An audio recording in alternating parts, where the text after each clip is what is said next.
তারকা ফুটবলারদের জীবন নিয়ে আগ্রহের শেষ নেই ভক্তদের। আর সেই তারকা যদি হন আর্জেন্টাইন তারকা ফুটবলার লিওনেল মেসি, তাহলে তো কথাই নেই। মাঠের পারফরমেন্স থেকে শুরু করে তার ব্যক্তিগত জীবন সবকিছুই থাকে আলোচনার কেন্দ্রবিন্দুতে। এবার আর্জেন্টাইন টিভি সঞ্চালক পোয়ো আলভারেজকে ব্যক্তিজীবন নিয়ে মজার কিছু তথ্য দিলেন লা আলবিসেলেস্তেদের বিশ্বকাপজয়ী এই অধিনায়ক। এত বড় তারকা ফুটবলার হলেও মেসির জীবনটা আর 10টা সাধারণ বাবার মতোই। নিয়ম করে প্রতিদিন সকালে ছেলেদের স্কুলে নিয়ে যান। এই প্রসঙ্গে তিনি বলেন, দিনভেদে ঘুম থেকে ওঠার সময় কখনো 6:50, আবার কখনো 7টা। বাচ্চাদের স্কুলের সময়ের উপর নির্ভর করে। আমি ওদের স্কুলে দিয়ে তারপর ট্রেনিংয়ে যাই। থিয়াগো, মাতো, সিরো, মেসির 3 ছেলে সবাই টিফিন নেয়।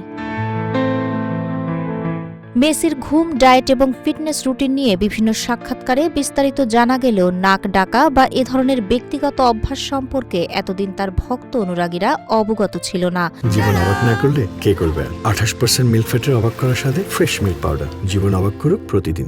ঘুমিয়ে মেসি নাক ডাকেন কিনা আলভারেসের এমন প্রশ্নের জবাবে মেসি বলেন, আমার তো মনে হয় না, তবে খুব ক্লান্ত থাকলে হতে পারে। কোন ভঙ্গিতে ঘুমাই তার উপরও নির্ভর করে। পাশ ফিরে ঘুমালে কম হয়, চিত হয়ে শুধু খুব ক্লান্ত হলে ঘুমাই। এটা আন্তোনেলাকে জিজ্ঞেস করতে হবে। স্ত্রী আন্তোনেল্লা রোকুজ্জোকে ব্যবসায় সহায়তা করেন মেসি। তিনি বলেন, যাতে রোকুজ্জো শান্তিতে কাজ করতে পারে সেজন্য পাশে থাকি। শুরুতে ওর জন্য কঠিন ছিল, কারণ বাচ্চাদের ছেড়ে যেতে চাইত না। স্কুলে নেওয়ার রুটিনও ছিল। ধীরে ধীরে সে মানিয়ে নিয়েছে, আর আমি বাচ্চাদের দায়িত্ব নিয়ে সাহায্য করি। ভালো লাগে যে সে নিজের কাজ উপভোগ করছে।